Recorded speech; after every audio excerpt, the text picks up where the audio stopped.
A hand was trembling, not from cold, not from pain, but from something closer to disbelief.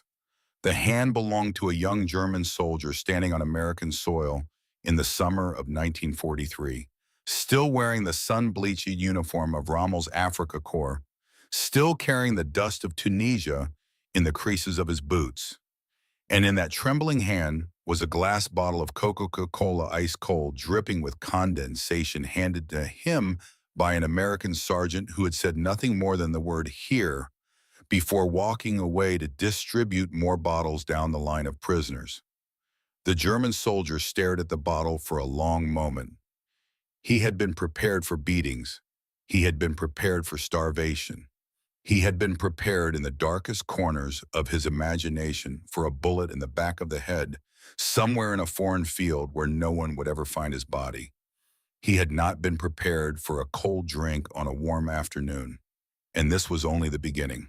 Because among the thousands of German prisoners about to be sent deep into the American heartland to a place called Kansas that none of them had ever heard of, there was a 22-year-old lieutenant named Reinhard Mohn who would one day build one of the largest media empires in the history of the world.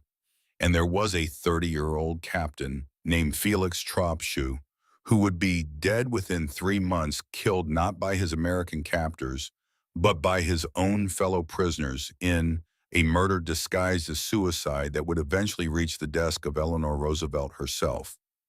Both of their stories began in the same place. Both of their lives were shaped by the same flat, endless wheat fields of central Kansas.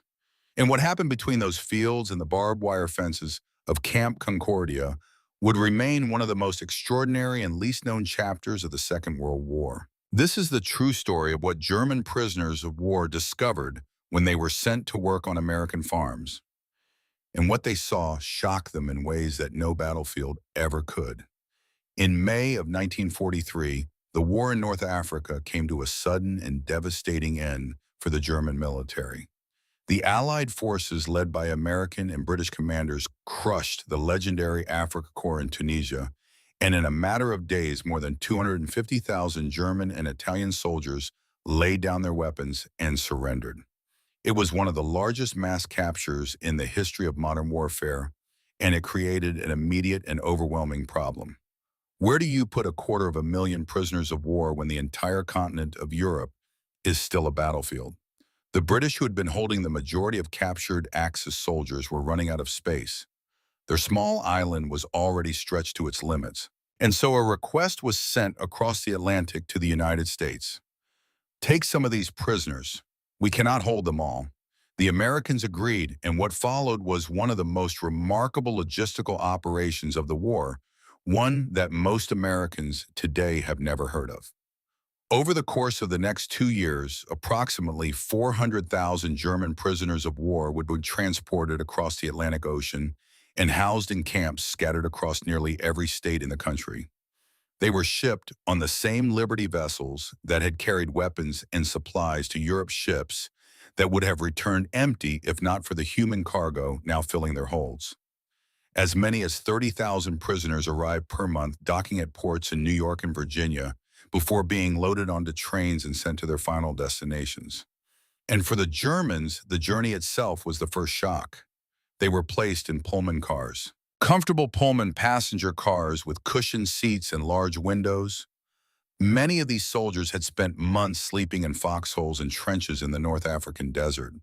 Some had not sat in a proper chair in over a year, and now they were gliding through the American countryside in rail cars that were cleaner and more comfortable than anything most of them had experienced even before the war.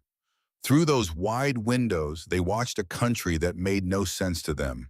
Cities with buildings still standing, factories with smokestacks pouring out production, highways filled with automobiles, farmland that stretched to the horizon without a single bomb crater, without a single burned village, without a single destroyed bridge. Mile after mile after mile of untouched, prosperous, impossibly vast America. Some of the prisoners believed it was a trick. They whispered to each other that the Americans must be driving them in circles, showing them the same scenery over and over again to make their country appear larger and wealthier than it really was. Because no nation could possibly be this big. No nation could possibly have this much. But it was not a trick. And the further they traveled into the interior of the country, the more a quiet and unsettling realization began to settle over the German soldiers. They were beginning to understand, perhaps for the first time, why Germany could not win this war. A nation with resources like these, with land like this, with industrial capacity visible from every train window, simply could not be defeated.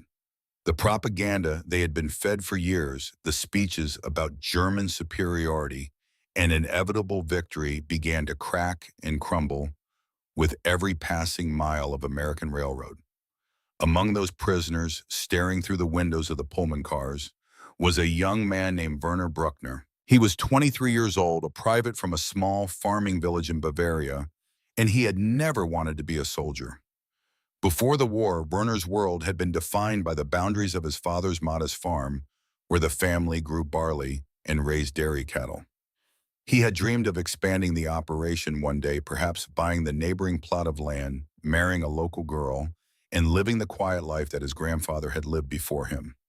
But in 1941, the conscription notice arrived, and Werner was pulled from his fields and thrown into the furnace of the Afrika Korps.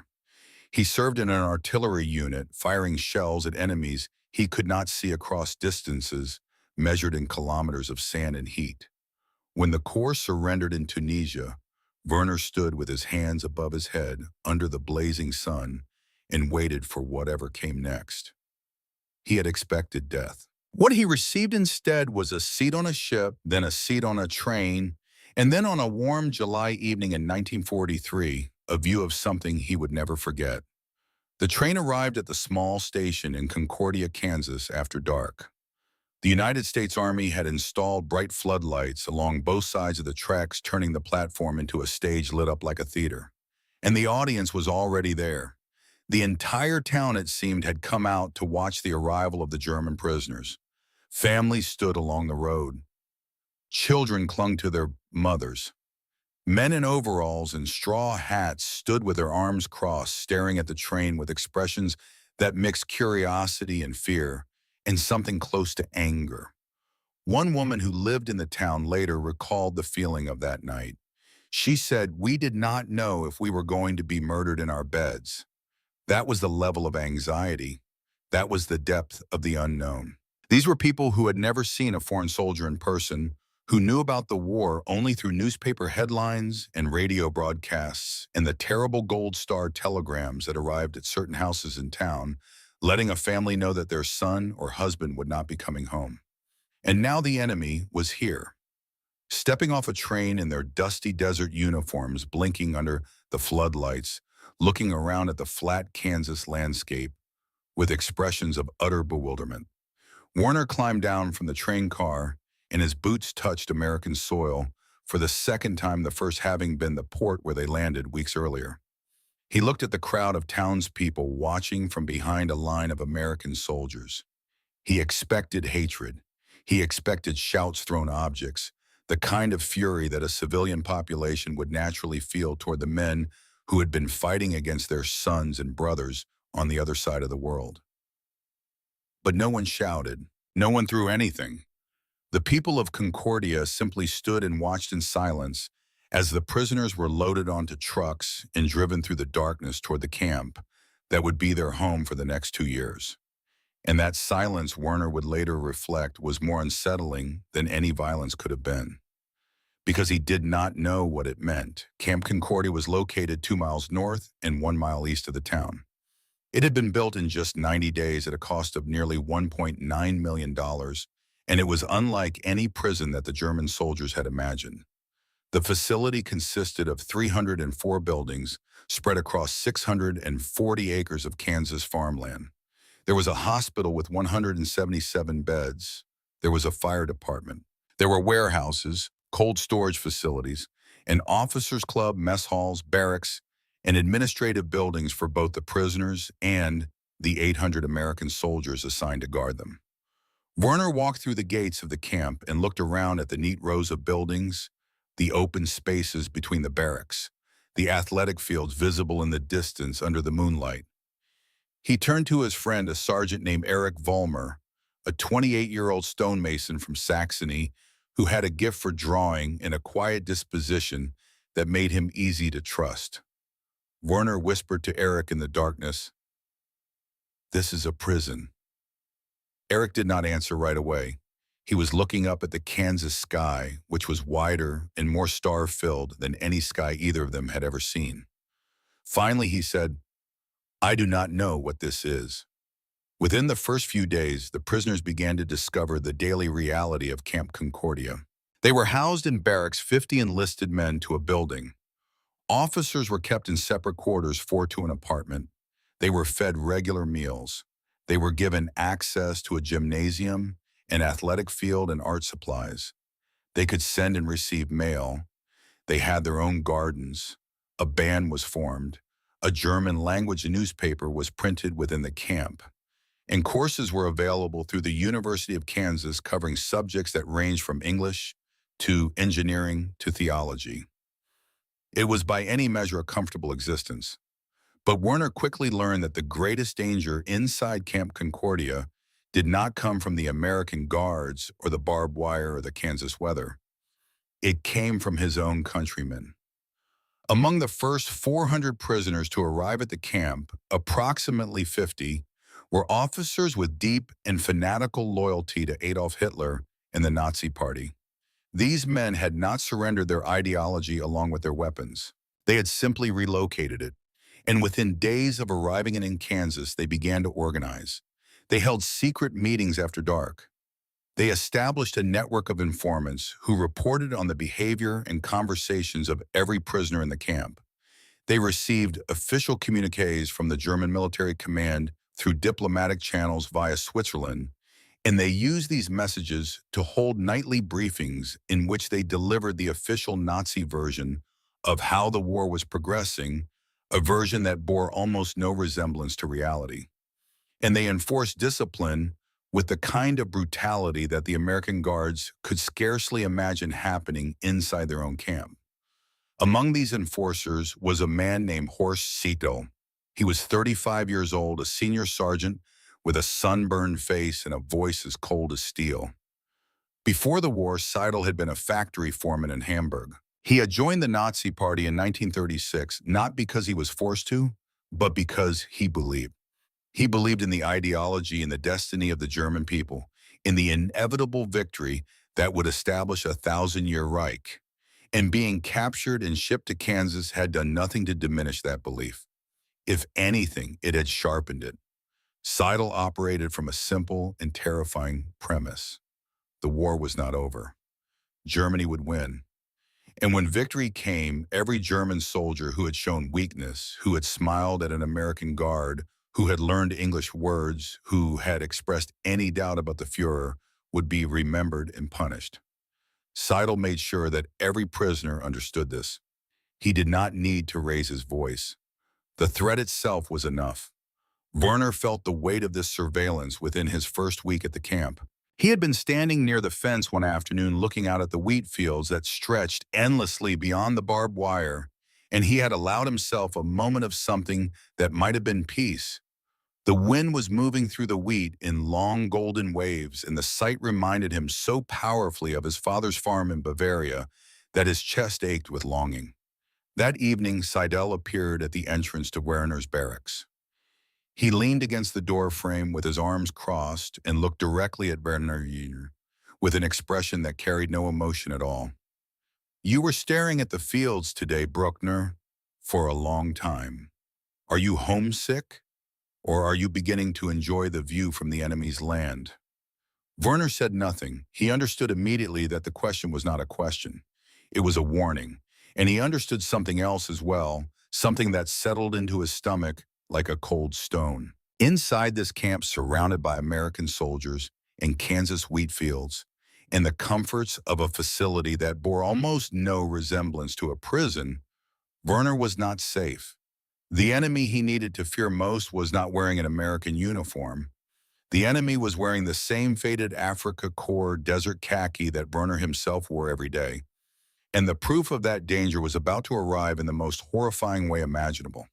Before the story of what happened to Captain Felix Tropschuh on the morning of October 18th, 1943, there were two other deaths in the camp.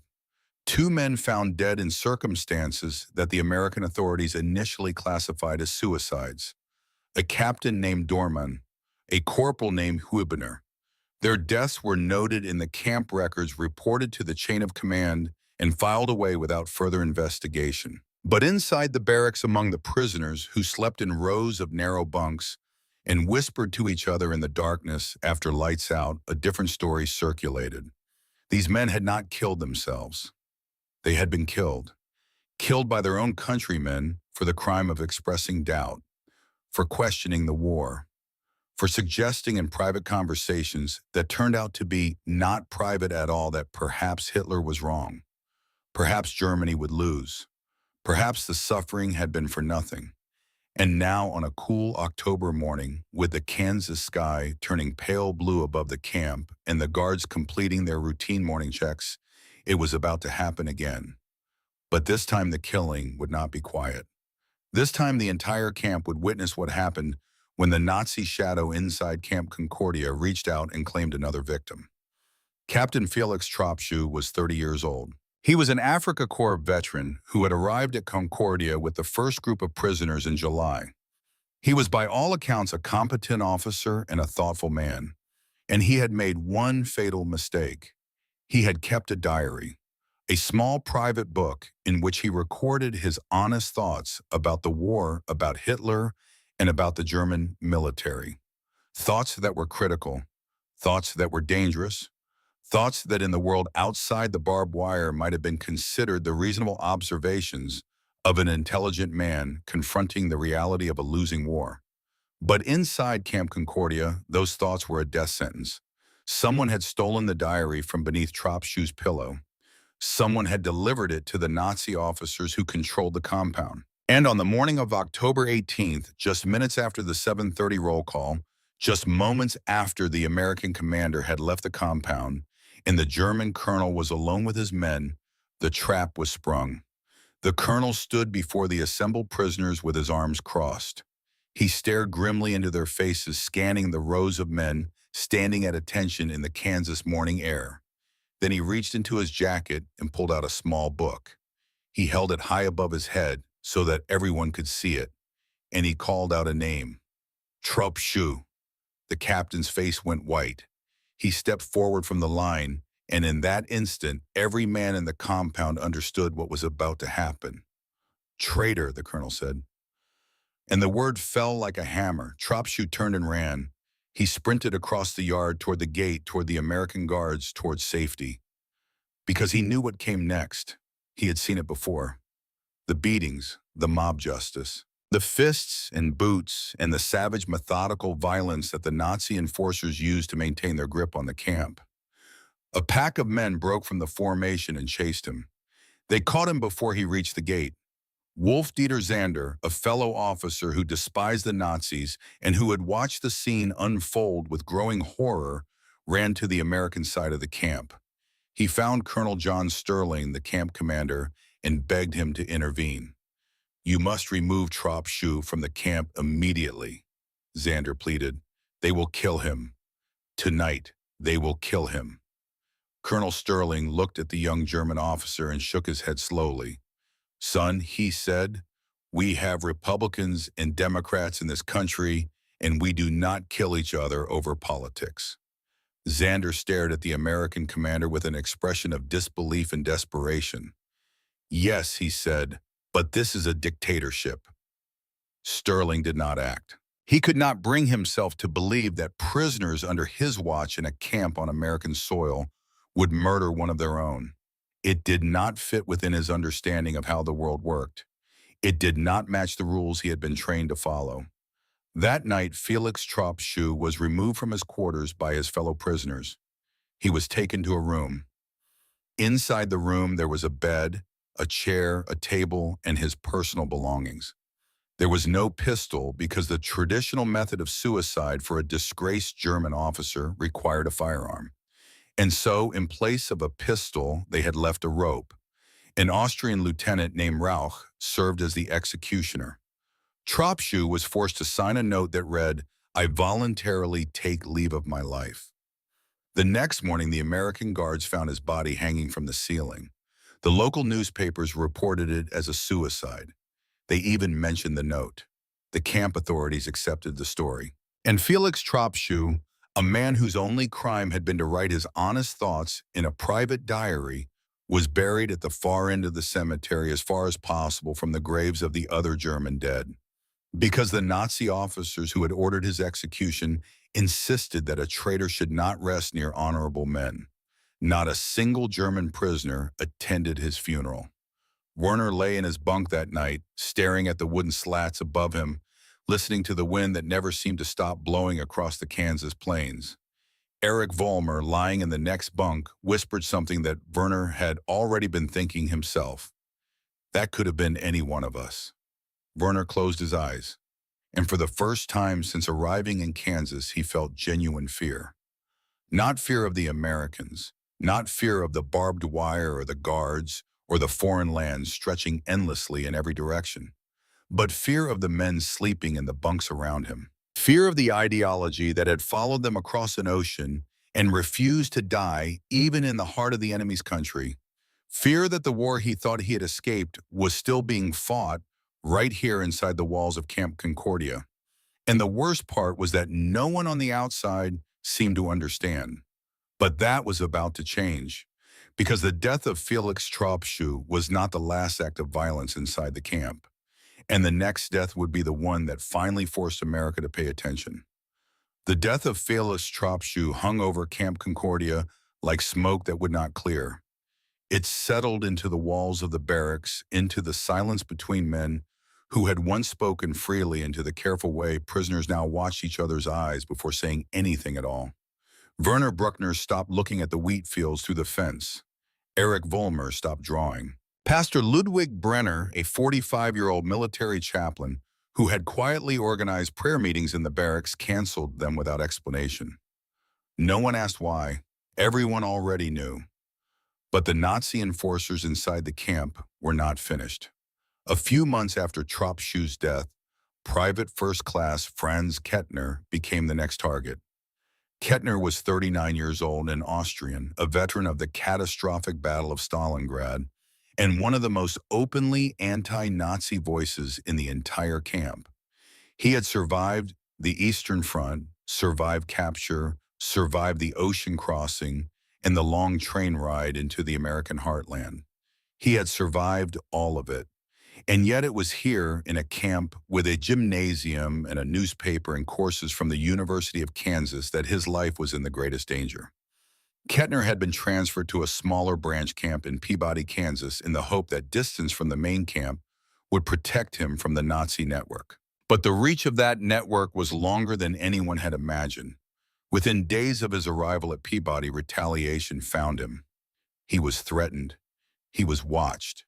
He was made to understand that nowhere in Kansas was far enough to escape the consequences of disloyalty to the Fuhrer.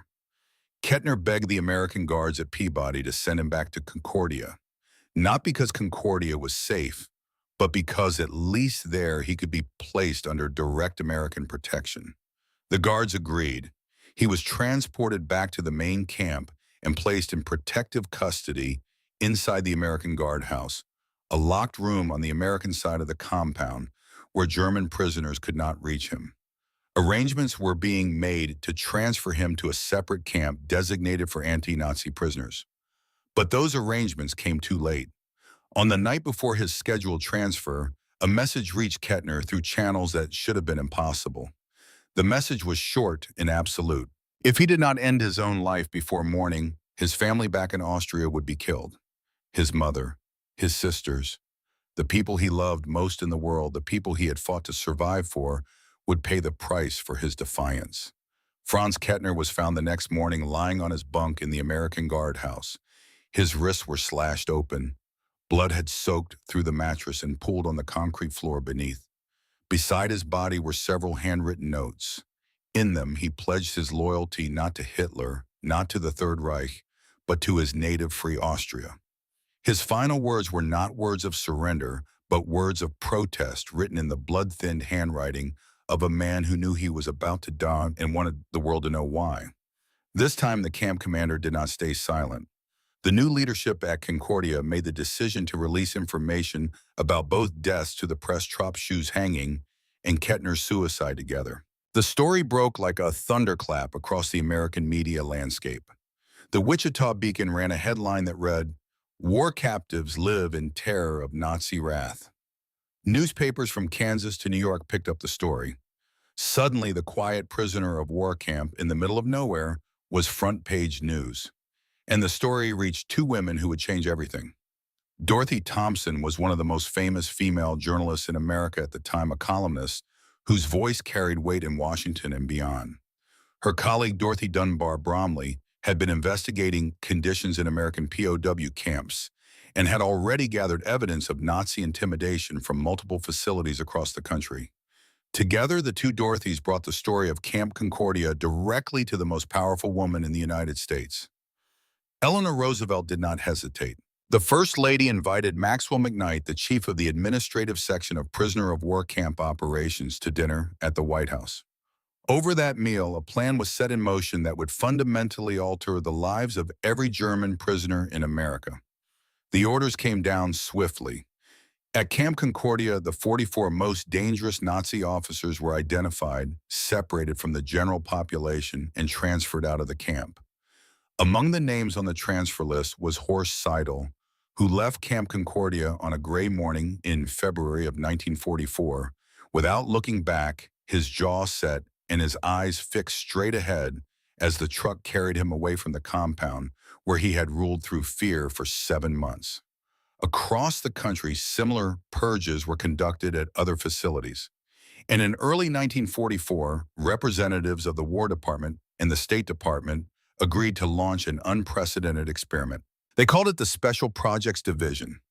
Its mission was nothing less than the ideological transformation of German prisoners of war to strip away the Nazi programming that had been drilled into these men since childhood and replace it with an understanding of democracy, individual rights, and the principles upon which the American system of government was built.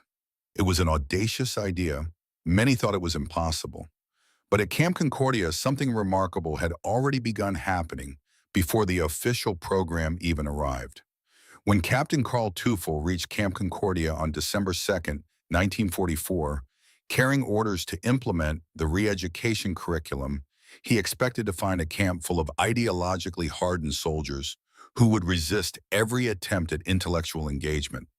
What he found instead left him astonished. The anti-Nazi prisoners freed from the reign of terror that had silenced them for over a year had already organized their own university. Without official authorization, without government funding, without any support from the American military, a group of educated German prisoners, lawyers, teachers, ministers, engineers had begun offering courses to their fellow inmates. The curriculum eventually grew to encompass approximately 300 subjects, including English, 12 additional foreign languages, electronics, theology, history, geography, government, engineering, medicine, fine arts, natural sciences, and vocational training. They established a partnership with the University of Kansas. And in one of the war's strangest ironies, even the German Reich's Ministry of Education approved the concept, and 15 German and Austrian universities agreed to honor any courses completed at the Camp Concordia Prisoner University. Werner Bruckner did not enroll immediately. The memory of Tropshue's death still cast a long shadow over any activity that might be perceived as collaboration with the Americans. But Erich Vollmer did. Eric signed up for an English language course and an art history class, and within weeks he was drawing again, this time not furtively in the corners of the barracks, but openly sitting on a wooden bench in the yard with a sketch pad balanced on his knees, capturing the Kansas landscape in charcoal and pencil. It was Eric who eventually convinced Werner to attend a lecture on American history given by Pastor Brenner, who had resumed his public role now that Seidel and the worst of the Nazi enforcers were gone. The lecture covered the American Bill of Rights, the system of checks and balances, the revolutionary idea that a government exists to serve its people rather than the other way around. Werner sat on a wooden chair in a makeshift classroom inside one of the camp buildings and listened to concepts that collided directly with everything he had been taught since boyhood in the German education system. He did not become a Democrat overnight. He did not renounce his country or his identity or the complicated feelings of loyalty and shame that tangled together inside every German soldier who was beginning to confront what their nation had done. But a crack had appeared, a small fracture in the wall of certainty that the Nazi system had built around his mind. And through that crack light was beginning to enter. Reinhard Mohn, the young lieutenant from Gütersloh, was meanwhile pursuing his own quiet education. As an officer, Mohn was not required to work under the terms of the Geneva Convention. Most officers at Camp Concordia chose to do nothing, preferring idleness to any activity that might suggest cooperation with the enemy. But Mohn was different. He volunteered for farm work on properties near the town of Belleville, and as an officer volunteer, he was given the unusual privilege of working without a guard, a status that allowed him to move freely on the farm and interact directly with the American civilians who owned the land. Charles Blosser, a farmer in Concordia who employed German prisoners on his property, later remembered Mohn as a quiet young man who watched everything. He observed how the American farmers organized their operations, how they delegated responsibility to individual workers, how they trusted their employees to make decisions without constant supervision. He studied the machinery, the logistics, the simple but effective systems that allowed a single family to manage hundreds of acres of productive farmland. These observations were not idle curiosity. They were laying the foundation for a business philosophy that would one day reshape an entire industry.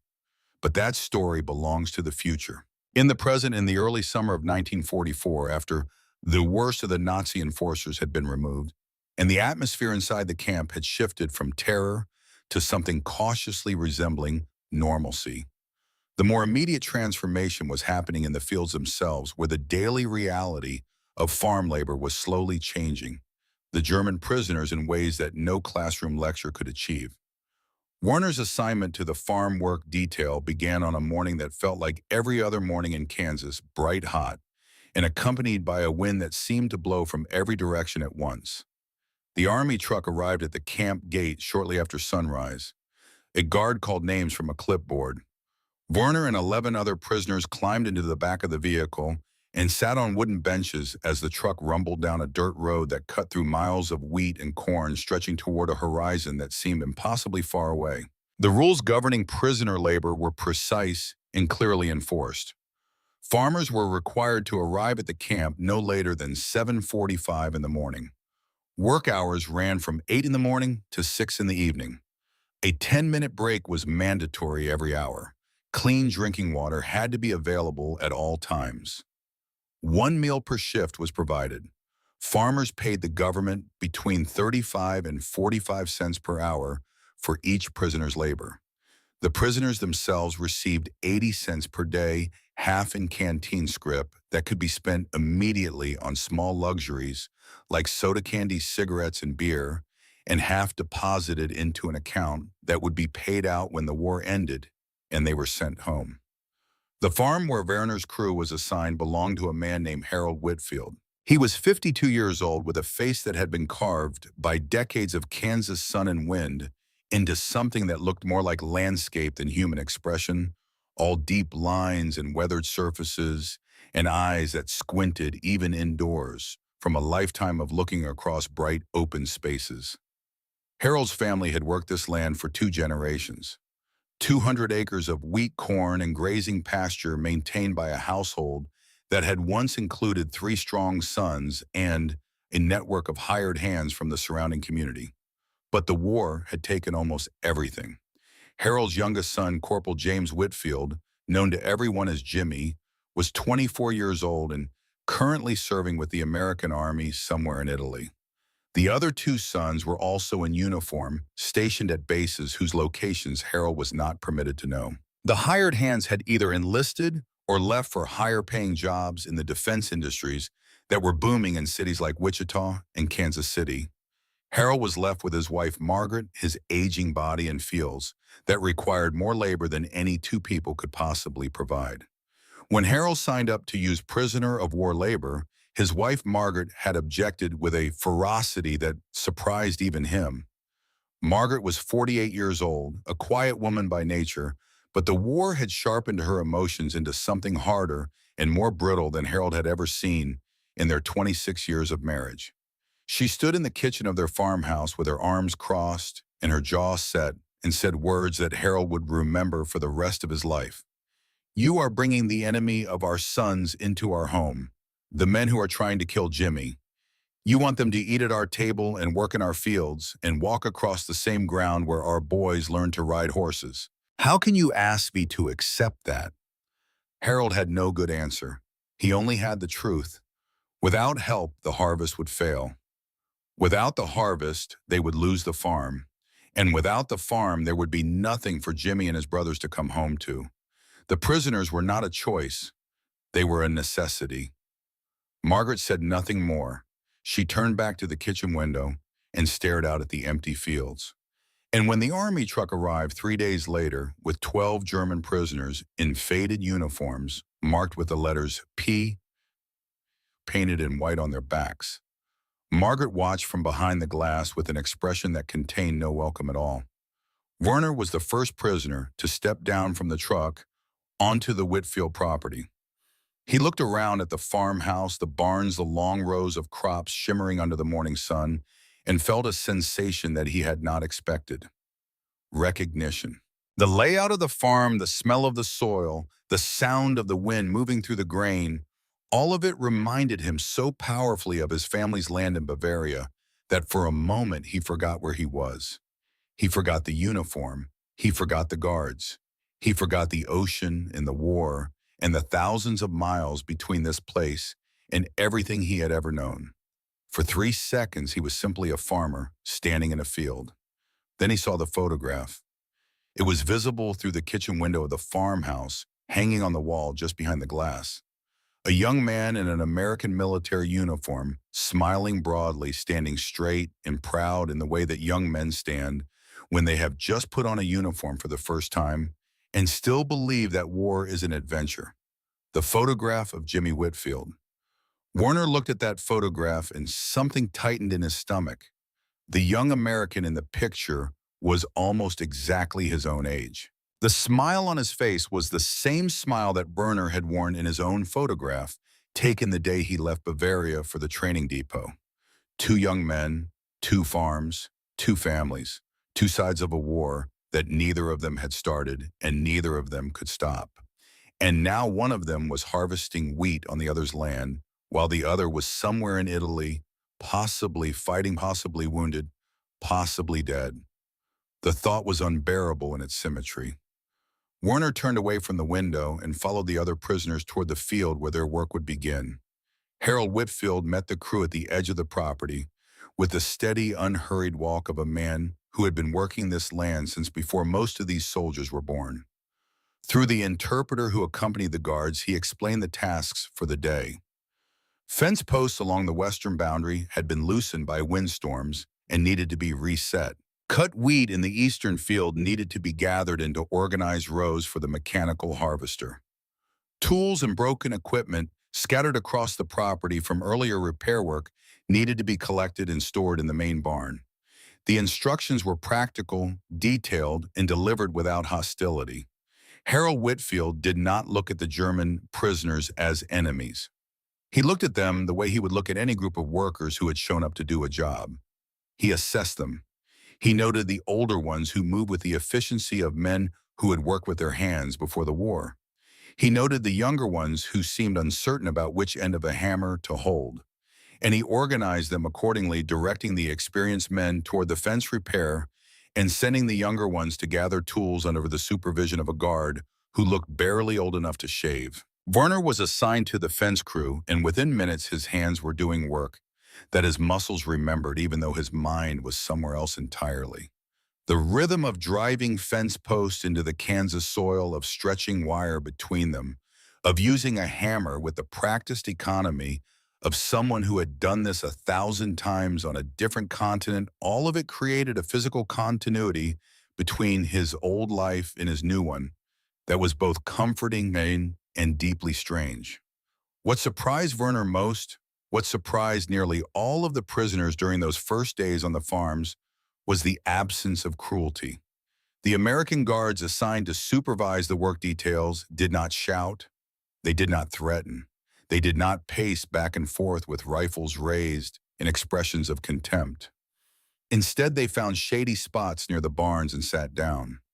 Some of them read, some of them talked quietly with each other. One of them, a young private named Robert Callahan, barely 20 years old from a farming family in Iowa, seemed more interested in watching the prisoners work than in guarding them. Callahan had never seen a German before arriving at Camp Concordia. He had been trained to think of them as the enemy, as the brutal soldiers of a regime that had plunged the world into war. But watching Werner and the others repair fence posts with the quiet competence of men who clearly knew their way around a farm, Callahan found it increasingly difficult to maintain the distance that his training demanded. One afternoon during a break, Callahan noticed Eric Vollmer sitting on an overturned crate near the barn, sketching something on a piece of packing paper. Callahan walked over and looked at the drawing. It was a landscape of the wheat field stretching toward the horizon, rendered in quick, confident lines of charcoal that captured the movement of the wind through the grain with a precision that surprised the young guard. Callahan stood there for a moment looking at the drawing and then said the only German word he had managed to learn during his weeks at the camp. Gut. He said it quietly, almost to himself, but Eric heard it. The German looked up from his sketch, met the American's eyes, and smiled. Then he turned the drawing around so Callahan could see it more clearly. It was a small moment, a trivial exchange between two young men who were supposed to be on opposite sides of a global conflict. But for Werner, who was watching from nearby, it cracked open something that he had been trying to keep sealed shut since the day he arrived in Kansas. The possibility that the categories of enemy and friend were not as fixed as the war had made them seem. The possibility that underneath the uniforms and the languages and the flags and the propaganda, there were just people, ordinary people who liked to draw pictures and say encouraging words and sit in the shade on a hot afternoon. The guards, as it turned out, were not the only ones whose attitudes were shifting. Some of them, including Callahan, occasionally fell asleep during the long afternoon work details, lulled by the heat and the monotony and the absence of any real threat. And when they did, the prisoners would watch for approaching officers and wake the guards with a whispered warning before anyone got in trouble. It was a small thing, a trivial exchange of trust between men who were supposed to be enemies. But for Werner, who had spent the last year of his life inside systems defined by fear, first the German military, then the Nazi enforcers inside the camp, the simple act of a guard falling asleep in his presence represented something almost revolutionary. It meant that the American did not consider Werner dangerous. It meant that the American trusted, even unconsciously, that the German prisoner sitting 20 feet away would not run, would not attack, would not take advantage of the vulnerability. And the truth was, the American was right. Werner had no intention of running. Where would he go? The Kansas countryside stretched for hundreds of miles in every direction, a vast and unfamiliar landscape where a man in a prisoner uniform would be spotted within hours. And beyond the practical impossibility of escape, there was something else, something harder to articulate. The work itself had begun to fill a need that captivity had created. In the camp, Werner was a prisoner. His days were defined by fences and schedules, and the ever-present awareness that his life was not his own. But in the fields, with a hammer in his hand and dirt under his fingernails, and the sun pressing down on his back, he was something closer to what he had been before the war. He was a man doing useful work on productive land. And that feeling, that simple sense of purpose, was more valuable than anything the camp canteen could sell. By the middle of the first week, a rhythm had established itself. The truck arrived each morning at the camp gate. The same names were called, the same guard supervised the same crew, and the same wide Kansas fields waited at the end of the same dirt road. The prisoners no longer hesitated when instructions were translated. They moved toward their assigned tasks with the quiet efficiency of men who understood agricultural labor at a level that required no common language. Harold Whitfield noticed this competence. He mentioned it to the interpreter one afternoon while watching the fence crew work along the western boundary. "These men know what they are doing," he said. "Most of them were farmers before the war." The interpreter translated the comment for the prisoners, and several of them looked up from their work with expressions of surprise, not at the observation itself, but at the fact that the American farmer had bothered to make it. He had noticed them. He had recognized their skill. He had seen them not as prisoners or enemies, but as men who shared his profession. It was a small moment of recognition, but in the strange emotional landscape of wartime captivity, small moments carried enormous weight. And then Margaret began to change. It did not happen suddenly. There was no single conversation, no dramatic confrontation, no moment of revelation where the walls came down and the enemy became human. Instead, it happened the way most real change happens, slowly, quietly, through the accumulation of small observations that gradually made the old certainties impossible to maintain. The first crack appeared during the second week on a day when the temperature climbed past 100 degrees and the prisoners were working in the open field without shade. Margaret had been watching from the kitchen window, the same window where she had stood, with her arms crossed on the first day, and she noticed that the men were drinking from a single metal container of water that was already warm and nearly empty by mid-morning. She did not make a conscious decision to help. She simply filled a large ceramic pitcher with cold water from the well, carried it across the yard, and set it down on the fence post nearest to where the prisoners were working. She did not speak to them. She did not make eye contact. She placed the pitcher, turned around, and walked back to the house. But the next day she did it again. And the day after that, and by the end of the second week, the cold water had been joined by a plate of biscuits wrapped in a clean cloth napkin. Harold noticed but said nothing. The guards noticed, but looked the other way.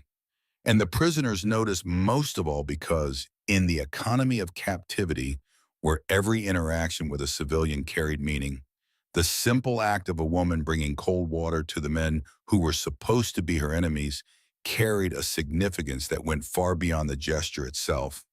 It was during the third week that Margaret finally spoke to Werner.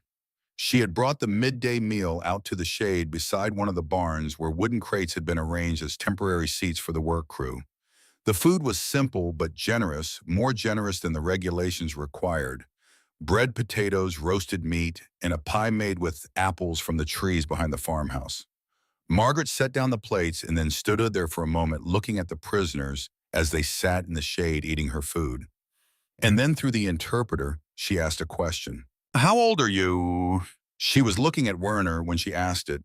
23, Werner answered. Margaret was silent for several seconds.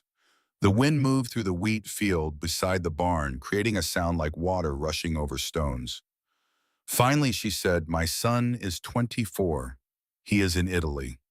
The interpreter translated her words. Werner looked at Margaret's face and saw something that he recognized instantly, a mother's fear, the specific and terrible anxiety of a woman who has sent her child into a war and does not know if she will ever see him again. He had seen the same expression on his own mother's face the day he left Bavaria. Werner did not know what to say. What could he say? That he was sorry, that he understood, that he had spent months in North Africa firing artillery shells at soldiers who might have included Margaret's son, that the war was an incomprehensible machine that had chewed up millions of young men on both sides and spit out the survivors into places like this. Kansas Farm, where former enemies now sat in the shade eating apple pie. He said the only thing he could think of. He said, "I hope he comes home safe." Margaret looked at him for a long moment. Then she nodded once, turned and walked back to the house. She did not speak to him again that day. But from that afternoon forward, the meals she prepared for the work crew always included something extra, a second helping of meat, a larger portion of bread. And always, every single day, without exception, a pie made with apples from the trees behind her kitchen window, the same trees that Jimmy had climbed as a boy, the same trees whose branches still held the frayed rope of a swing that no one had used in years. Across the country, a pattern was emerging that mirrored what was happening on the Whitfield farm.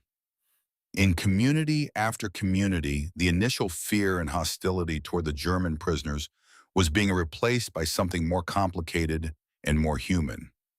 In Peabody, Kansas farm, wives were being officially warned by Army representatives to stop mending the prisoners' clothes and baking them cakes and cookies.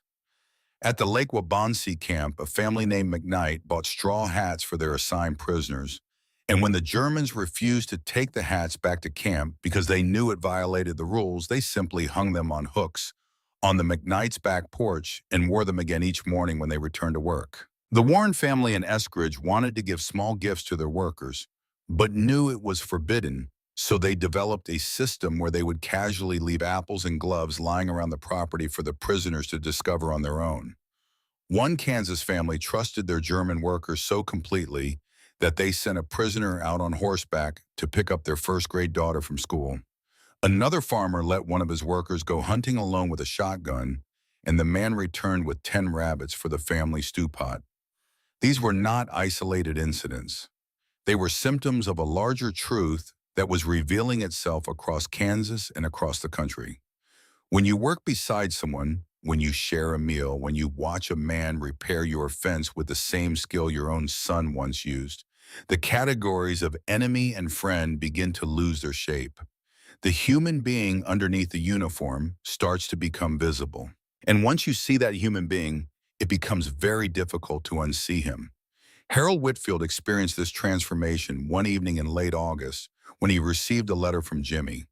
The letter had been written in pencil on thin military stationery that was creased and stained with what might have been mud or might have been something darker. Jimmy wrote about a village in southern Italy that his unit had helped liberate.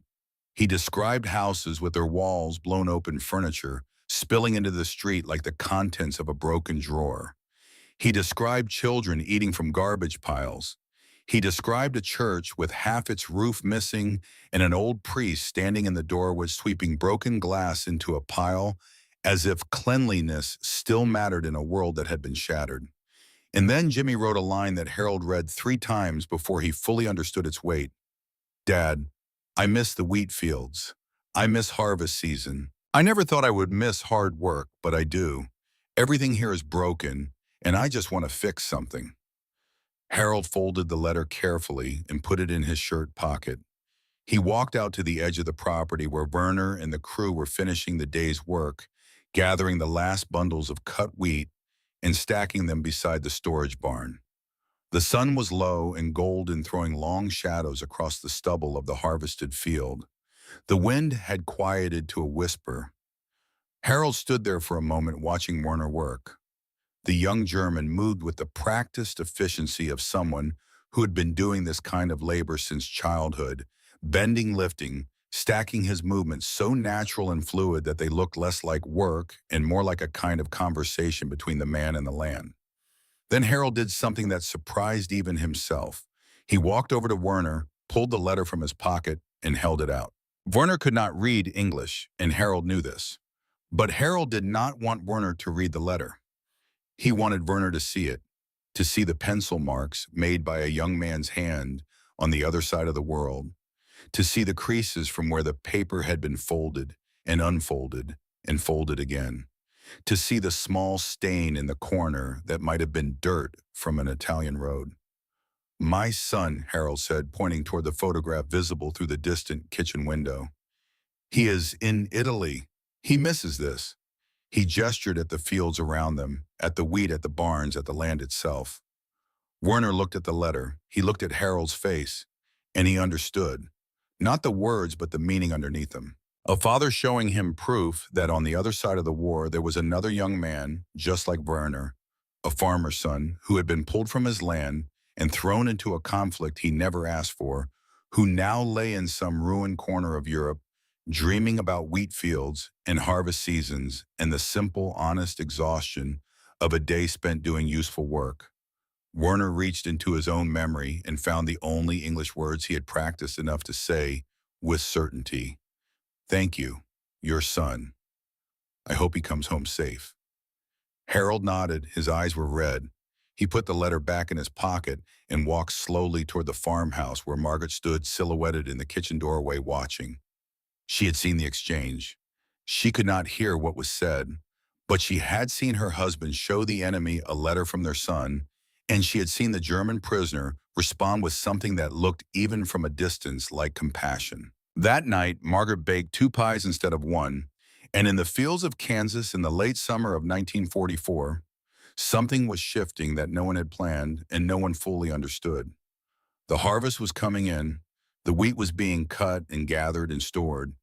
American farmers and German prisoners were working side by side under the same sun, drinking from the same water, eating food prepared by the same hands. And with each passing day, the distance between them was shrinking, not because anyone had decided to forgive, but because the land itself demanded cooperation, and the work itself created a bond that ideology could not break. But far away across the ocean, in the bombed and burning cities of Germany, a different reality was taking shape. And for Werner Bruckner, the news that was about to arrive from home would shatter the fragile peace he had begun to build in the Kansas fields and force him to confront a question that no amount of fence repair or wheat harvesting could answer. What does it mean to be safe in the land of your enemy while everything you love is being destroyed? The letter arrived on a Tuesday evening in early November of 1944, carried into Camp Concordia by the regular Red Cross mail delivery that connected the prisoners to whatever remained of their former lives across the ocean. Werner Bruckner was sitting on the wooden steps outside his barracks when the mail clerk called his name. He had not received a letter in over 4 months. The last one had been from his mother, a short and carefully worded note that said the family was well, the farm was managing, and she prayed for his safe return every night before bed. The tone had been calm.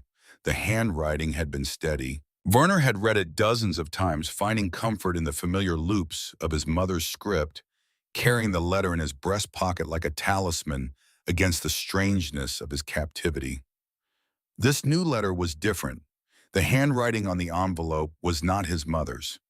It belonged to his older sister, Katharina, and the letters were smaller and more tightly packed than usual, as if she had been trying to fit as many words as possible onto the thin paper that the wartime postal system allowed.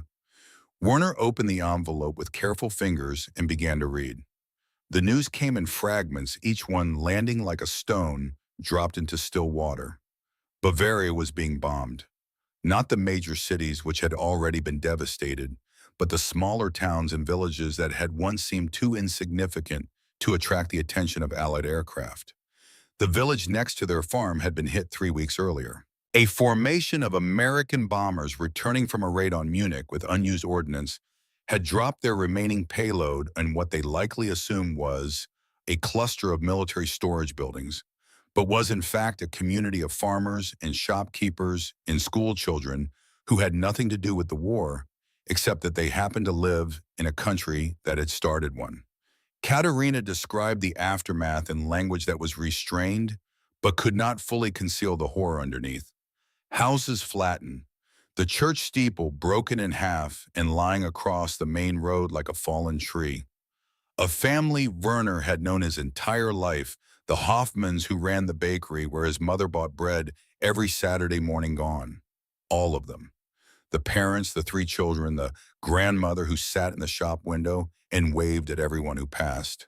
And then the news about their father. Friedrich Bruckner had been in the large equipment barn when a secondary blast from the neighboring village sent a shockwave across the fields, strong enough to collapse the roof. He had been pinned beneath the heavy oak beams for 6 hours before Katharina and a neighbor managed to free him. His left leg was crushed beyond repair. An infection had set in almost immediately. The nearest functioning hospital was 40 kilometers away, and the roads were cratered and impassable for most vehicles. A local doctor did what he could with limited supplies, but the prognosis was not good. Friedrich was alive, but he was bedridden, feverish, and growing weaker by the day. Their mother, Katharina wrote, was holding everything together through sheer force of will. She milked the 2 remaining POWs each morning, tended the kitchen garden, that now provided most of their food, since the markets had collapsed, and spent the rest of her days caring for Friedrich and trying to keep the farmhouse warm as winter approached with their coal supply nearly exhausted. She had aged 20 years in the span of two. Her hair, which Werner remembered as thick and dark brown, had gone almost entirely white. The letter ended with a single line that Werner read over and over until the words blurred. "Brother, come home. Mother needs you." Werner sat on the barrack steps holding the letter in both hands as the Kansas evening settled around him. The sky above the camp was enormous, stretching from horizon to horizon in bands of orange and purple and deep blue that faded into black at the edges. Stars were beginning to appear. The wind moved through the wheat fields beyond the fence with the same gentle, endless sound that had become so familiar over the past year that Werner sometimes forgot to hear it. Erich Vollmer found him there an hour later, sitting in the same position, the letter still open in his hands. Erich sat down beside him without speaking. He had learned during their months of friendship that Werner processed difficult things through silence rather than words, and that the best thing a friend could do was simply be present without demanding a response. After a long time, Werner spoke. His voice was flat and quiet, emptied of everything except the basic effort required to form the words. "My father is dying. My mother is alone. Our village has been bombed. And I am sitting here in a camp with a gymnasium and a newspaper and beer in the canteen, staring at fields that belong to someone else's country." Erich said nothing for a moment. Then he said, "You are alive, Werner. That is not a small thing." "It feels small," Werner said. "Right now it feels very small." The guilt that settled over Werner in the days following that letter was unlike anything he had experienced during the war itself. On the battlefield, guilt had been abstract, a general awareness that the things he was doing were terrible but necessary, that the shells he fired disappeared into the distance and the consequences were someone else's problem. But this guilt was specific, impersonal, and inescapable. He was safe. His family was suffering. He was eating regular meals in a Kansas camp, while his mother scraped together food from a garden in a bombed landscape. He was sleeping in a barracks with a roof and walls and heat, while his father lay in a bed with a crushed leg and a fever that would not break. And the worst part, the part that Werner could barely bring himself to acknowledge, even in the privacy of his own thoughts, was that a part of him did not want to go back. A part of him, small and shameful and impossible to silence, had grown attached to the Kansas fields, to the rhythm of the farm work, to the quiet mornings on the truck ride out to the Whitfield property, to the sound of the wind in the wheat, and the taste of Margaret's apple pie, and the simple, uncomplicated satisfaction of a day spent doing honest labor on productive land. That attachment felt like a betrayal. It felt like proof that something inside him had broken, that the war had damaged his loyalty to his family and his homeland in a way that could never be fully repaired. Werner went back to work on the Whitfield farm the next morning because there was nothing else to do. The truck came, the names were called, the fields waited, and the wheat, indifferent to the inner torment of the men who harvested it, continued to grow and ripen and bend in the wind exactly as it had always done. Harold Whitfield noticed the change in Werner immediately. The young German who had worked with such fluid efficiency for weeks was now moving mechanically, his body going through the motions while his mind was clearly somewhere else. His eyes, which had gradually lost their guarded wariness over the course of the summer, were distant again, focused on something that the Kansas horizon could not contain. Harold did not ask what was wrong. He understood instinctively that whatever had happened was beyond the reach of conversation, beyond the limited bridge that their shared language of farm labor had built between them. But he did something that Werner would remember for the rest of his life. At the end of the workday, when the crew was loading tools back onto the truck, Harold walked over to Werner and placed a hand on his shoulder. Just that, a hand on his shoulder. No words, no explanation, just the weight of another human being's palm pressing gently against the fabric of his prisoner uniform. Werner looked at Harold. Harold looked back. And in that exchange, something passed between them that required no interpreter, no shared language, no common nationality. It was the recognition of suffering. It was one man seeing another man's pain and acknowledging it without trying to fix it or diminish it or explain it away. It was the simplest and most ancient form of human connection, the kind that exists beneath all the layers of ideology and nationalism and history that the world piles on top of it. Werner nodded once. Harold removed his hand and walked back toward the farmhouse.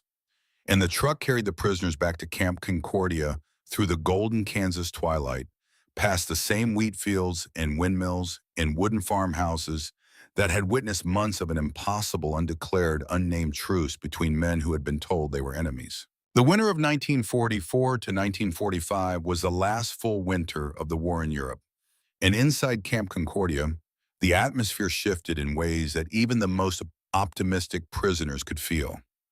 News from the front was no longer filtered exclusively through Nazi channels.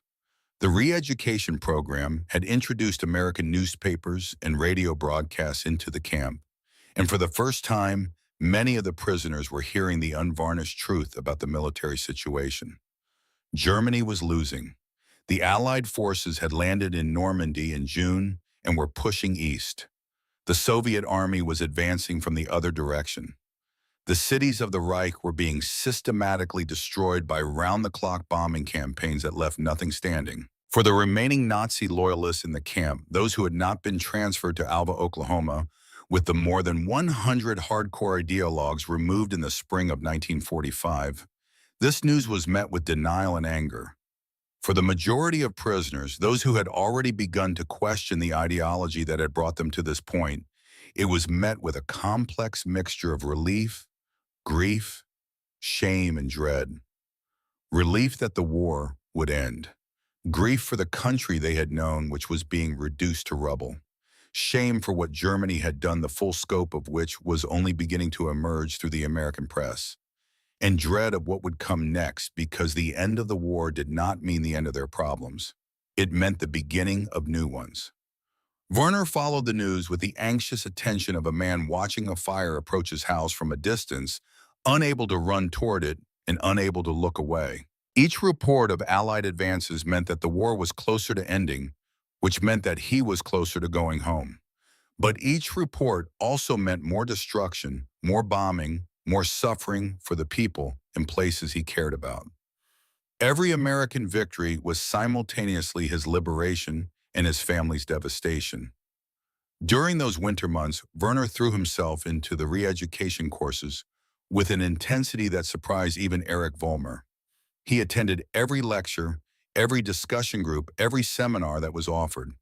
He studied English with the desperate focus of a man who had begun to understand that the world after the war would require skills that no military training had provided. He read American history, American political philosophy, American literature. He listened to Pastor Brenner's evening discussions about ethics and human rights and the responsibilities that individuals bear toward each other, regardless of national borders. And slowly, painfully, piece by piece, the architecture of belief that had been constructed inside his mind since childhood began to come apart.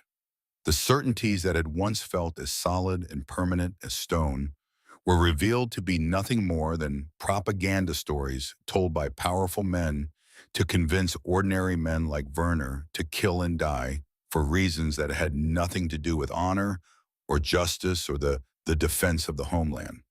The Führer was not a visionary. The Reich was not invincible. The war was not noble. It was a catastrophe built on lies, and Werner had been one of millions who had believed those lies because they had never been shown an alternative. The alternative was being shown to him now, not through force, not through coercion, not through the crude methods of counter-propaganda. It was being shown to him through the daily experience of living in a country where guards fell asleep because they did not fear their prisoners, where a farmer's wife brought cold water to men wearing enemy uniforms, where a university offered courses to captured soldiers, where the response to hatred was not more hatred, but an almost stubborn insistence on human decency. Werner did not become an American. He did not renounce his German identity or abandon his love for Bavaria, or forget the family that was waiting for him in a bombed landscape across the ocean. But he began to understand that the values he admired most, the values that had been demonstrated to him every day on the Whitfield farm and inside the Camp Concordia classroom, were not American values or German values. They were human values. And they had survived the war intact even when everything else had been destroyed. By the summer of 1945, the participation rate in the Camp Concordia re-education program had reached 88%, the highest of any prisoner of war camp in the United States. The program was deemed a remarkable success by American authorities, and its model was studied for future application. The news came on May 8, 1945. Germany had surrendered. The war in Europe was over. Inside Camp Concordia, the American guards erupted in celebration. Shouts, whistles, the sound of rifles fired into the Kansas sky in an unauthorized but irresistible expression of joy. On the American side of the compound, men embraced each other, laughed, wept, and called out the names of friends and brothers who would finally be coming home. On the German side, silence. Werner stood in the yard of the prisoner compound, surrounded by hundreds of men who had just learned that their country no longer existed in the form they had known it. The Third Reich, which had promised to last 1,000 years, had survived barely 12. The flag they had fought under had been torn down. The leaders they had followed were dead, captured, or in hiding. The borders of their homeland were being redrawn by foreign powers. The Germany that existed in their memories, the villages and cities and landscapes that they carried inside them like photographs pressed between the pages of a book. Much of it was now rubble and ash and silence. No one cheered. No one celebrated. Some men stood with their heads bowed. Others stared at the sky. A few wept, though it was impossible to tell from their faces whether the tears were grief for what had been lost or relief that the killing had finally stopped. Perhaps it was both. Perhaps at the end of a war there is no clean distinction between sorrow and gratitude. Werner looked at the American flag flying above the camp. It was snapping in the Kansas wind, bright and vivid against the blue sky. He had been staring at that flag for nearly 2 years. He had learned to read its rhythms, the way it moved in calm weather and the way it strained against its pole in storms, the way it caught the light at sunrise and the way it darkened into silhouette at dusk. It was the flag of the country that had defeated his own. It was the flag of the nation that had bombed his village and wounded his father. And it was also the flag of the country that had fed him, educated him, sent him to work on a farm where a woman baked him apple pie and a man put a hand on his shoulder when he was in pain. Werner did not know what to feel, and so he felt everything at once, and the weight of it drove him to sit down on the steps of the barracks where he had read his sister's letter 6 months earlier, and he put his head in his hands and stayed there for a very long time. The war was over, but the prisoners did not go home immediately. The process of repatriating hundreds of thousands of men across a destroyed continent took months. Ships had to be arranged, logistics had to be coordinated. And in the meantime, life at Camp Concordia continued in a strange state of suspension, like a clock that has been wound but not yet set to the correct time. Werner continued to work on the Whitfield farm throughout the summer and into the early fall. The harvest still needed to come in. The fences still needed repair. The land did not care about peace treaties or unconditional surrenders. It cared about rain and sun, and the hands that worked it, and those hands for a little while longer, belonged to German prisoners who knew that each day on the farm might be their last. During those final weeks, something changed in the relationship between Werner and the Whitfield family. The formality that had governed their interactions, the careful distance maintained between prisoner and employer, began to dissolve. Harold spoke to Werner more often, pointing out features of the landscape, explaining how the irrigation system worked, showing him the difference between Kansas wheat varieties with the enthusiasm of a man who loved his profession and had found someone who understood it. Margaret brought meals that were no longer governed by regulations, but by generosity, plates piled higher than any rulebook would have permitted, with portions that would have fed a man twice Werner's size. And one afternoon, as the harvest was nearing its end, and the fields had been stripped of their golden weight, and the storage barns were full, and the air carried the first cool edge of approaching autumn, Harold received a telegram. He was standing by the main barn when the delivery came. Werner was nearby stacking the last bundles of cut wheat against the barn wall. Harold opened the telegram, read it once, read it again, and then made a sound that Werner had never heard a grown man make, a sound that was somewhere between a laugh and a sob, a noise that seemed to come from a place so deep inside the human body that it bypassed the throat entirely and erupted directly from the chest. Jimmy was coming home. He was alive. He was wounded, a shrapnel injury to his right arm that would end his military service. But he was alive, and he was on a hospital ship headed back to the United States, and he would be in Kansas before Christmas. Harold stood there holding the telegram with both hands, tears running freely down his weathered face, and he did not care who saw. Margaret came running from the house. She had heard the sound. She took the telegram from Harold's hands, read it, and pressed it against her chest, as if she could absorb the words through her skin and send them directly to the place where her fear had lived for 2 years. Werner watched this scene from 20 feet away. He had understood enough the telegram, the tears, the embracing, to know what had happened, and he felt something that surprised him with its intensity. He felt joy, genuine, uncomplicated joy for these people who had fed him and employed him and treated him with a decency that he had not earned and could never fully repay. He was glad that their son was alive. He was glad that this family who had lost so much to the same war that had destroyed his own family would at least have this one thing returned to them. And he felt something else too. He felt envy, because his own father was not coming home from anything. His father was lying in a bed in a damaged farmhouse in Bavaria with a crushed leg and a fever, and there would be no telegram announcing his recovery, no moment of explosive relief, no embrace between husband and wife in a Kansas barnyard while the autumn wind carried the smell of harvested wheat across the fields. Werner turned back to his work and finished stacking the wheat. He did not allow himself to cry. Not here. Not now. Not in front of these people whose happiness was too genuine and too deserved to be contaminated by his own grief. The final day came in late October of 1945. Camp Concordia would officially close on November 8th, and the prisoners were being processed in groups for the journey back to Europe. Werner's group was among the last to leave. On his final morning at the Whitfield farm, Harold was waiting for him in the yard. The older man was holding a small package wrapped in brown paper. He handed it to Werner without ceremony.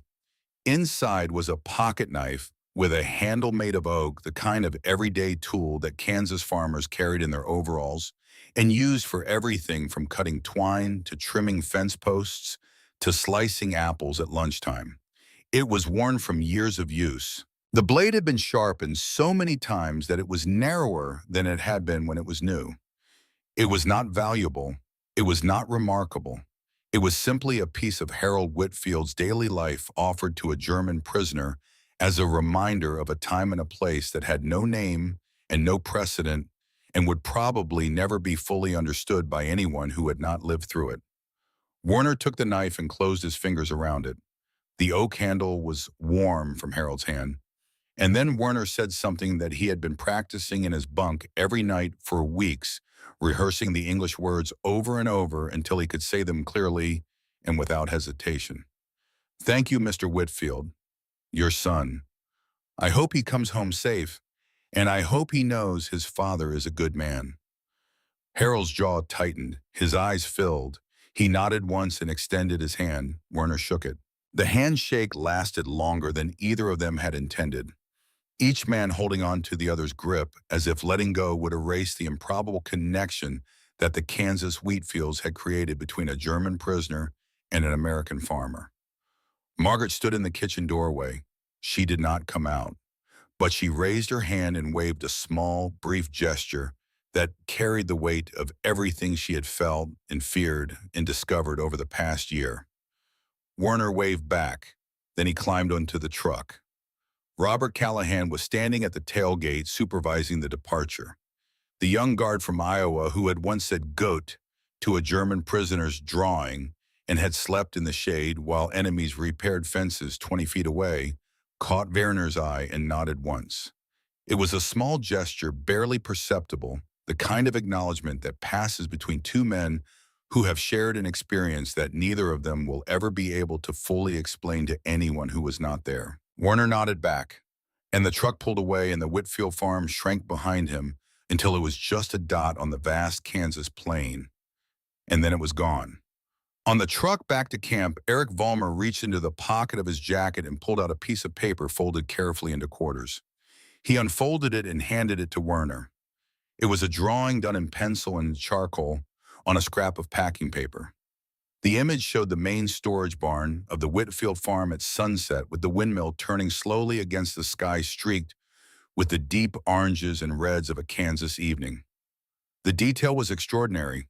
Eric had captured the texture of the wooden planks, the angle of the shadows, the way the wheat stubble in the foreground caught the last light of the day.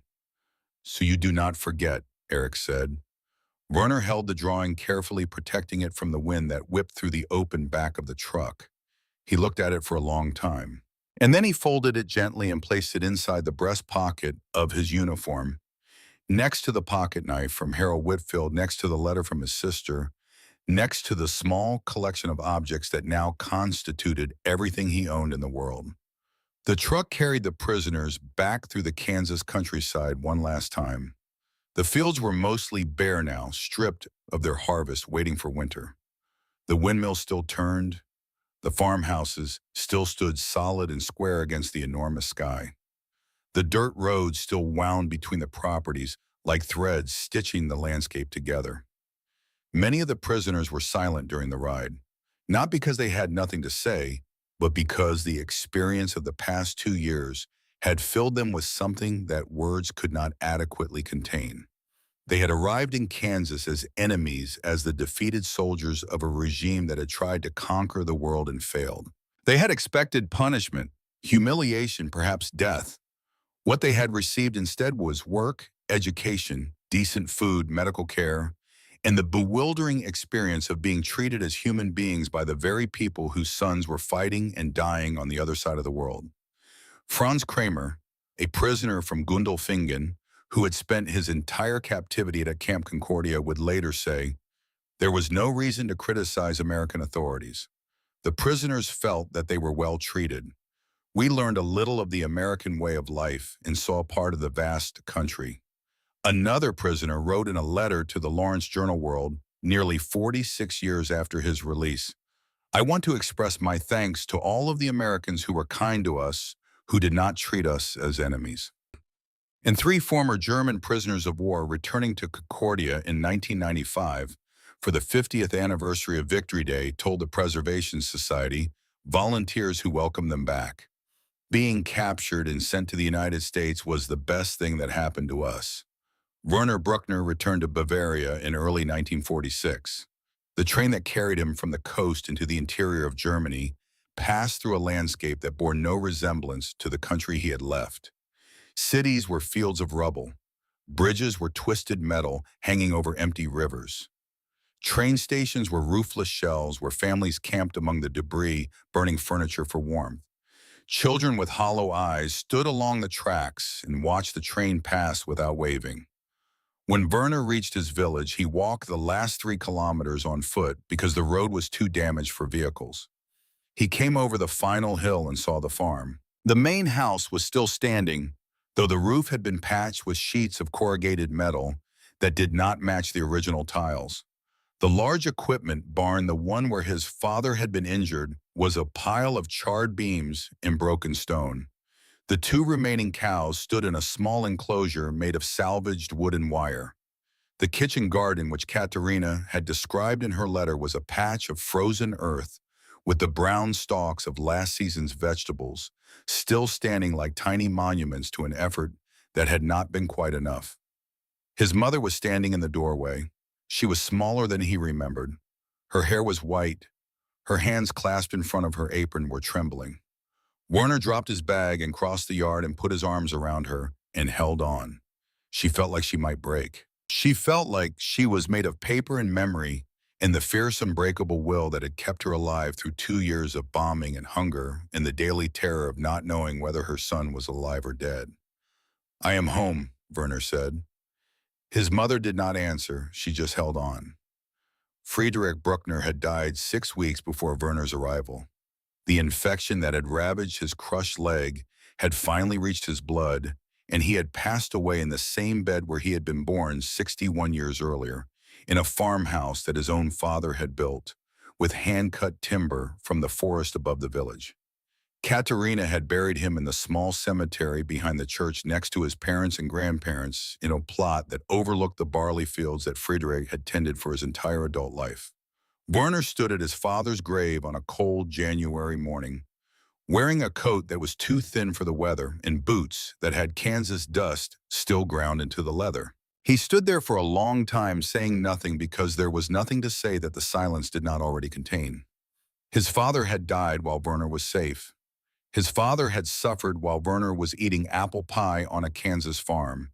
His father had called out for help in the darkness of a collapsed barn while Werner was watching sunsets over wheat fields that belonged to a country called America.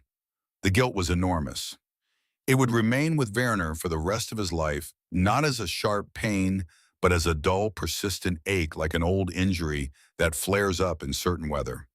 He would never fully forgive himself for being safe when his family was in danger. He would never fully resolve the contradiction of having found peace in the land of his enemy while his own land burned. But he would survive, and he would rebuild. Werner spent the next 2 years reconstructing the family farm with the same methodical determination that he had applied to fence repair and wheat harvesting in Kansas. He rebuilt the equipment barn. He expanded the kitchen garden. He acquired 2 more cows through a barter arrangement with a neighboring farmer. He planted wheat, the same variety of wheat that he had helped harvest on the Whitfield property, and when the first green shoots appeared in the Bavarian spring, pushing up through the dark soil toward the pale sunlight, Werner stood at the edge of the field and felt something unlock inside his chest that had been sealed shut since the day he read his sister's letter on the barrack steps. Reinhard Mohn returned to Germany and took over the management of the Bertelsmann Publishing Company in 1947. The company had been largely destroyed by Allied bombing. What remained was a shell, a name without substance, a family legacy reduced to ashes. But Mohn carried with him something that no bomb could destroy: the lessons of Kansas. In the wheat fields and farmhouses of Cloud County, Mohn had observed a way of organizing work that was fundamentally different from anything he had known in Germany. American farmers delegated responsibility. They trusted their workers to make decisions. They created systems that were efficient not because they were rigidly controlled from the top, but because they empowered individuals at every level to use their own judgment and take ownership of their tasks. It was the opposite of the centralized authoritarian model that had defined both the German military and German industry for generations. Mohn applied these observations to Bertelsmann with revolutionary results. In 1950, he established the Bertelsmann Lessering Book Club, a concept that brought books directly to the people and bypassed the traditional publishing hierarchy. In 1951, he introduced a profit-sharing program for employees, an idea that was considered radical in post-war Germany. In 1960, he wrote the company's first code of conduct, built around a principle that he placed at the center of everything. People are at the center of the enterprise. Under Mohn's leadership, Bertelsmann grew from a small family publishing house into one of the largest media conglomerates in the world. He acquired Bantam Books in Doubleday in the United States, creating the largest trade book publishing group in America. He expanded into music, film, television, and digital media.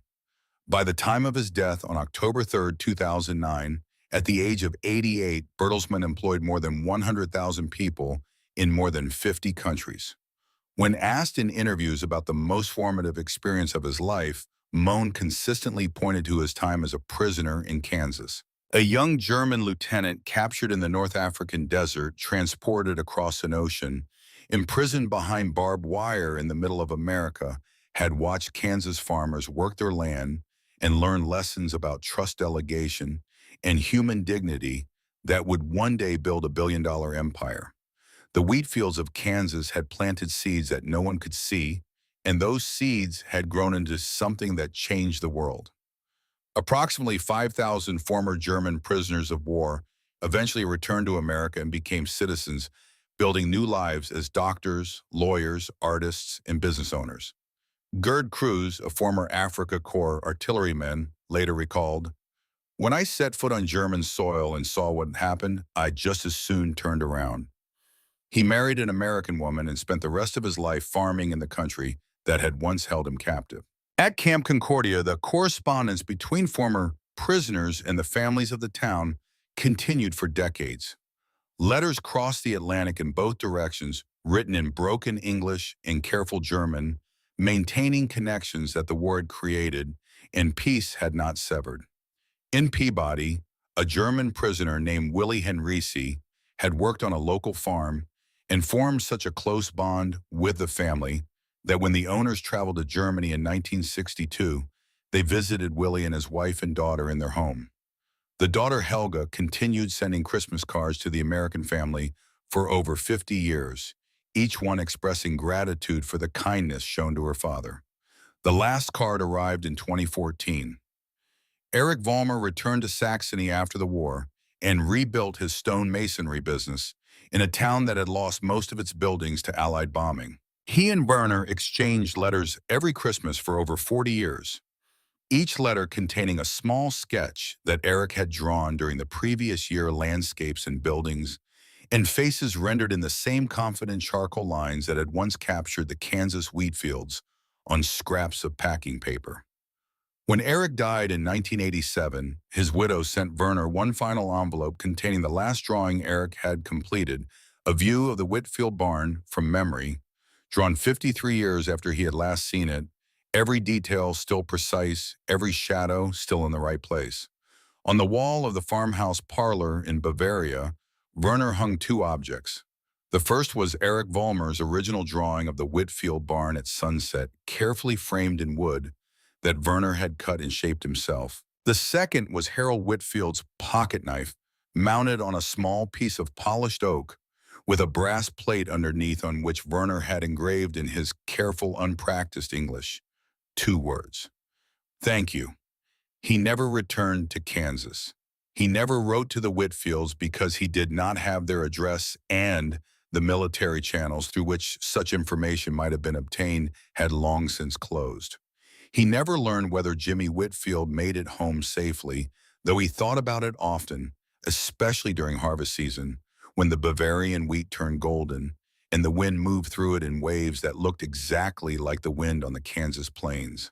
But every autumn, when the harvest was done and the fields were bare and the air carried the first cold edge of the coming winter, Werner would walk to the edge of his property and stand there for a few minutes looking out across the land. And in those moments, the two places merged inside him, Bavaria and Kansas.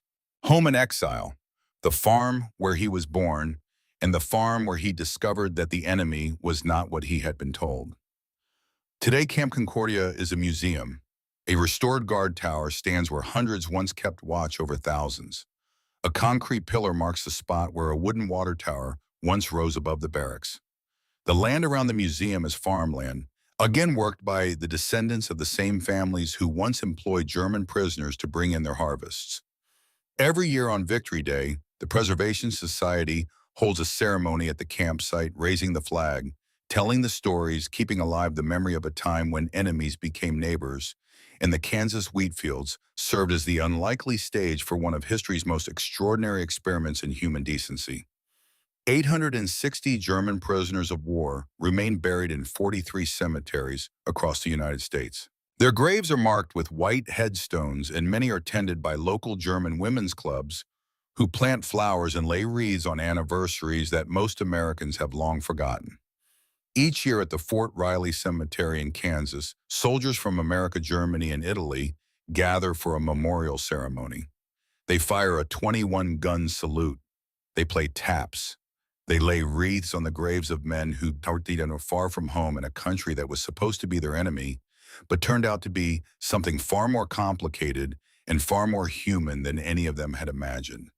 And somewhere in Bavaria, on a small farm that has been in the same family for generations, there is a wall in a parlor where a pencil drawing of a Kansas barn hangs next to a worn pocket knife mounted on polished oak.